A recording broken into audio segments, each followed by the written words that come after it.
It wasn't supposed to go this far.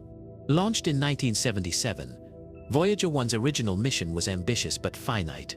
Sweep past Jupiter and Saturn, deliver photos, data and measurements, then quietly fade into the night beyond the solar system. It wasn't designed to last decades. It wasn't supposed to enter interstellar space, and it certainly wasn't supposed to make contact. But here we are. 47 years later, Voyager 1 is still alive, barely running on the last fumes of its radioactive power source, pushing through the darkness farther than any human-made object has ever traveled. And now it's sending something back. Not just data, not just readings, something different. If you're still watching, subscribe now. You crave more than answers. You seek what lies beyond. Subscribe now and be part of the few who never stop searching. At first, it came as a flicker. A soft, low-frequency pulse embedded within routine telemetry. A disruption too subtle to notice unless you were looking for it. But JPL was watching. Always watching. Voyager 1's team, what remains of it, is small, quiet, patient. And when the signal appeared, they caught it. At first, they thought it was just system noise, an aging transmitter twitching after years of radiation exposure and isolation. But then it repeated. Not once. Twice. Then again on a loop. The anomaly wasn't Estica's glitch. It was intentional. The readings weren't random. The pulse had structure, cadence, a signature. Low-frequency electromagnetic waves, spaced in precise intervals. The kind of interval you don't find in random cosmic noise. The kind of interval you find in design. But that was just the beginning. Other readings began to change. Voyager's magnetometer, meant to measure the interstellar field, registered unexplainable fluctuations, a rippling pattern, as if the field itself was vibrating, and not from any known astrophysical source. The waves had no solar origin, no connection to passing stars or interstellar clouds, no explanation that fit what we thought space was. Because this wasn't just space reacting to Voyager, it was interacting. Next came the orientation anomaly. Voyager 1, long adrift, had kept its high-gain antenna pointed roughly back toward Earth. But sometime in the last several months, its guidance system made a subtle, unauthorized adjustment. The probe turned, not by much, just enough, toward the sun, toward home. No command had been sent, no drift explained it. The internal gyros had engaged themselves, rerouting the spacecraft's attitude, as if in response to something, as if it had heard something, and was looking back. Then came the dust. Voyager 1 isn't equipped with modern imaging sensors, but it does have detectors capable of registering physical impacts, microscopic grains, cosmic dust, fragments of interstellar matter. Suddenly, the rate of impacts increased. Not just more frequent, but clustered, sharp, directional impacts, as if the spacecraft were flying through debris. But space out there is thin, nearly void. No clouds, no comets, no reason. Unless it wasn't natural debris. Unless the probe had passed through something else. Something artificial. The silence in mission control grew louder than the data. Not fear. Not yet. But uncertainty. Because this was no longer the clean vacuum of deep space. It was responsive. Observing. Changing. And then came the heartbeat. A rhythmic repeating signal picked up by Voyager's plasma wave detector. A pattern, slow and faint, emerging not from ahead of the spacecraft, but behind it. From the path it had already traveled. A signal that pulsed, like the slow throb of a distant drum. Not strong enough to be coincidence. Not chaotic enough to be dismissed. A memory, echoing through the void. Or worse, a presence. The scientific world divided instantly. Some called it a data echo. Voyager picking up its own emissions bouncing off distant matter. But space out there has nothing to reflect from. Others suggested an interstellar magnetic field anomaly. But the waveform was too precise, too deliberate. And deep in the closed-door meetings of astrophysics departments and defense analysis rooms alike, a new question was raised. One no one wanted to say aloud. What if Voyager isn't set to just being watched? What if it woke something up? It's a heresy in science to talk about consciousness in space. The universe, by most models, is cold, indifferent, mathematical, reactions without reason, physics without purpose. But this data doesn't feel like math anymore. It feels like behavior. A set of signs from a place we thought was empty. A signal that seems to say, we see you, we felt you pass.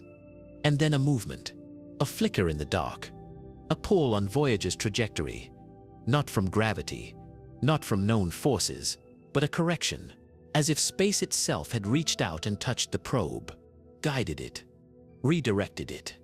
Not by force, but by invitation.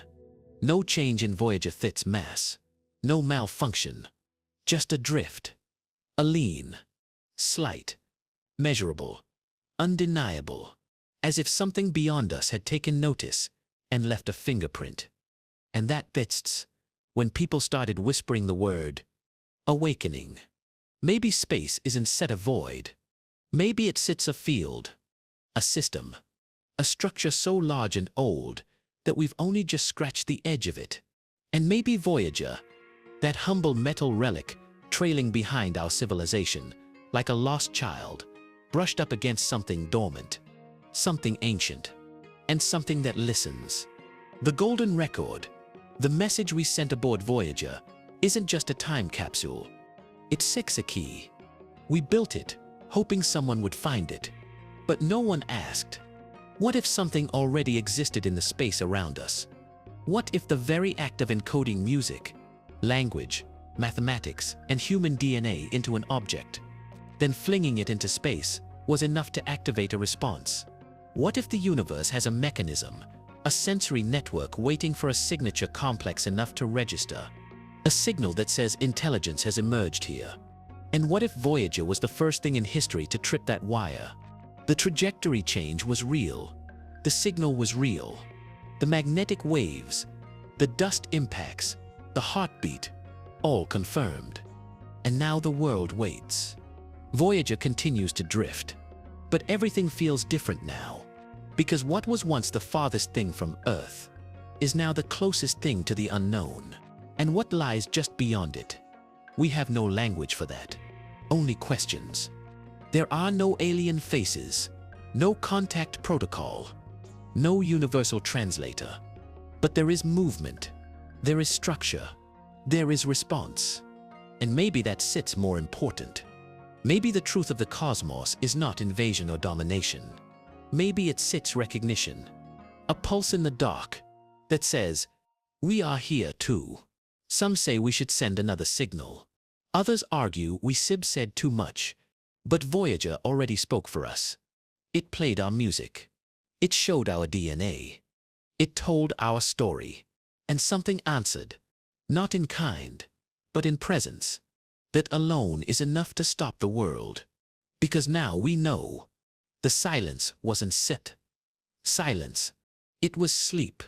And Voyager may have just been the one to wake it up. So here we stand, on the edge of a question we never prepared to ask. A spacecraft long past its prime, drifting through the black, has made history again. Not by landing on a planet, not by discovering a moon, but by stirring something so much larger, something that may not be watching us, but waiting for the right kind of signal, one with curiosity and rhythm, and maybe, just maybe, heart.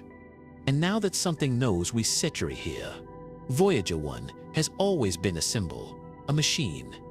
Yes, made of circuits, wires, and the bold curiosity of the late 20th century, but also something more. It became a metaphor for humanity's ambition, for our smallness in the cosmos, and for the audacity to reach beyond the sun's pull, with no guarantee of an answer. It was never expected to return a message. It was a whisper into infinity. And yet, the moment its data stream changed, when the patterns became intentional, when the signal shifted from passive telemetry to something else, that metaphor snapped into something frighteningly real. For days after the signal emerged, teams at the Jet Propulsion Laboratory and their partners in global deep space networks were hesitant to speak publicly. They understood what it could mean. They also understood what it could not possibly be. Voyager's hardware is primitive. Its transmission protocols are static. It does not learn, adapt, interpret, or innovate. It does what it was built to do, and it does so without self-awareness or agency. Yet, the data had changed in ways that made no engineering sense. Magnetic field readings began pulsing in waves too rhythmic to be natural. Energy fluctuations, short-lived but consistent, were layered into its carrier wave. Patterns emerged that had no precedent in space physics, waveforms that mirrored mathematical ratios, that repeated prime intervals, that appeared to build on the basic structure of the Voyager golden record, as though not just acknowledging it, but answering it. Then came the directional drift. Slight, barely measurable, but real. Voyager's orientation changed, not through gyroscopic failure or reaction wheel correction, but through a subtle force no one could identify. External gravitational influences were ruled out. No nearby stellar masses, no planetary bodies, no known anomalies, and yet Voyager reoriented ever so slightly toward the inner solar system, as if reacting to something behind it. Not like a rock in space caught in a gravity well, but like a device that sensed something and shifted. That shift sparked a surge of classified analysis. What if Voyager wasn't simply receiving environmental input? What if it had passed through something? A field, a membrane, a layer of space we do not yet understand, that had altered it. Not physically, but informationally. What if space isn't neutral at all? What if the fabric of the cosmos has properties that are reactive, conscious, even, in ways that we can't yet detect, but that interact with specific technologies? Maybe not intelligent in the human sense, but sensitive to organized systems, to the presence of encoded meaning. That was when the signal resembling a heartbeat emerged. It didn't come from ahead. It came from behind. Voyager detected a low-frequency pulse, broad, slow, consistent, echoing faintly from the region of space it had already traveled through years ago. It was faint enough to be missed, but once detected, unmistakable, a throb in the void. Not a pulsar, not a repeating star flare. This rhythm bore none of the chaos or entropy typically seen in natural signals. It was deliberate, as if something noticed Voyager's passing and responded long after the probe had gone. The signal had structure, though no known language. Its periodicity seemed to modulate ever so slightly depending on Voyager's own emissions, almost as if it were adjusting itself. The leading theory within the more daring branches of theoretical astrophysics is that Voyager's traversal of interstellar space might have caused a disturbance, not just physically, but semantically. That the probe carried with it more than hardware. It carried an idea. That idea, encoded on the golden record, transmitted back to Earth for years, may have reached not just distant stars, but the attention of something far closer. Perhaps not a civilization, not in the traditional sense, but a presence embedded within the medium of space itself.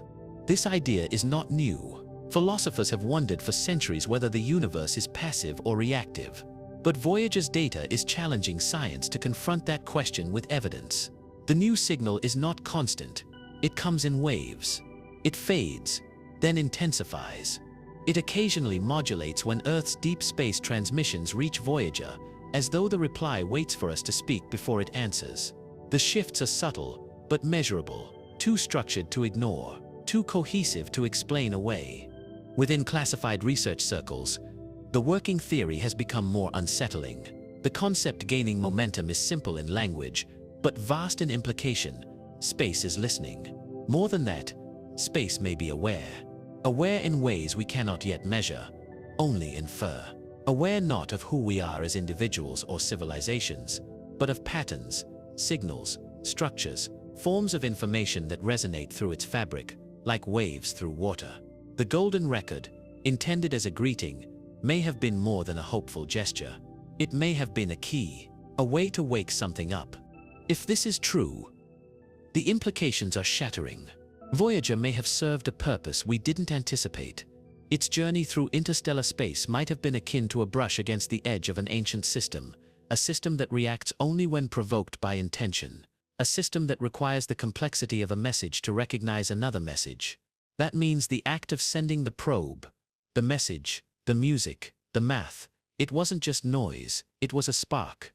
The debate now is no longer about whether we received a signal, but what kind of signal it is. Is it a reply? A warning? A call?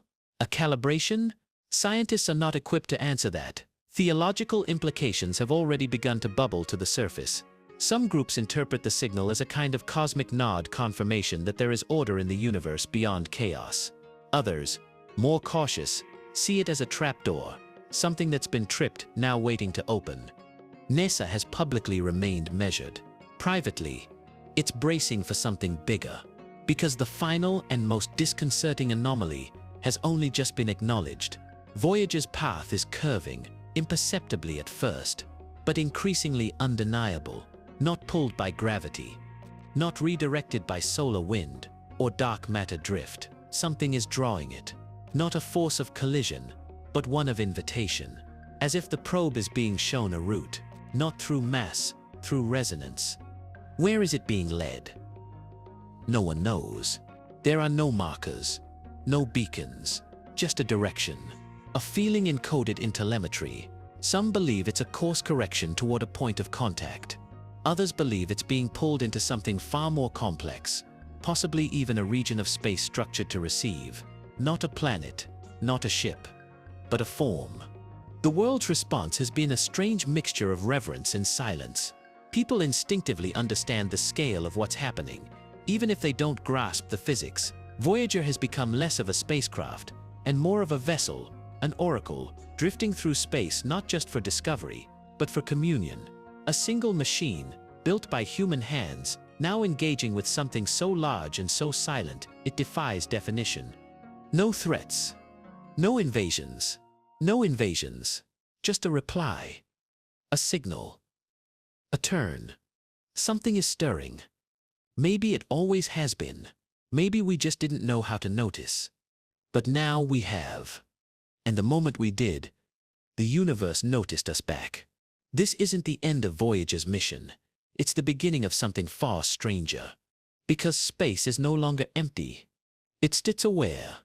And Voyager may have just opened the first door. For decades, scientists assumed that space was, at its core, inert. It had form, of course, mass, gravity, radiation, plasma, but it was not conscious. It did not do. It did not choose.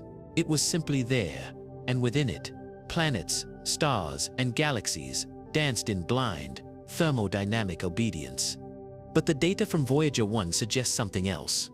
Not intelligence in the humanoid sense, not an alien mind with intention or ideology, but response. The kind of reaction that implies awareness, or at the very least, reactivity. A region of space that does not merely allow passage, but notices it, that tracks it, that perhaps has been waiting for the right pattern to pass through it. Something complex enough, organized enough, meaningful enough to register. And now, as Voyager 1 glides farther into that unknown, it is behaving as though that registration occurred. Not a malfunction, not an error, but a kind of pivot in its mission. One it was never programmed to make. A probe without agency, without intelligence, now appears to be responding to a call. The data packets returning to Earth are more than telemetry. Now, they are being studied the way you would analyze the syntax of an unknown language. Scientists have begun referring to this segment of the transmission as the phase shift sequence, a repeating signal embedded into Voyager's communications that overlays the original transmission like a second voice whispering over the first. Some believe it's modulation. Perhaps space is interfering with the signal naturally. Others disagree. The shifts mirror recursive mathematical sequences, sequences that suggest intent, not randomness, not interference, but structure. It's as though Voyager has become a translator between two domains, human understanding and something else, something vast, something dimensional. The eerie part. The phase shift sequence contains references to earlier parts of Voyager's own data log. It's as though something out there is replaying parts of our own message back to us, modified, reframed, echo conversation in delay. A voice bouncing off a chasm so wide that by the time the echo returns, it no longer resembles the original. And still the probe moves. Voyager's course deviation has now been confirmed by multiple agencies. The change is slight but consistent, measurable only with the most precise instruments, but unmistakable. It's not a drift, it's a trajectory, a path being drawn not by stars or gravity wells, but by something less visible, something subtle, a pull, not of matter, but of meaning, something that listens, and perhaps responds only when the voice it hears is ready. Is humanity ready? That's the question being asked in hushed tones across observatories, laboratories, and policy rooms. Because the moment we acknowledge that this is a reply, that this is contact, we step into a new era. Not science fiction, not speculation, reality. A reality where we are not alone. Not just in terms of life, but in terms of interaction. Voyager 1 is not encountering aliens in ships or voices on the radio. It is engaging with space itself. A cosmic layer that notices us not when we emit power, but when we encode meaning. And maybe, just maybe, the very fabric of the universe was waiting for that meaning. Waiting for that signal. Waiting for Voyager. And now the door is cracked open. What comes through it next is unknown. But the silence has ended. And the world will never be the same.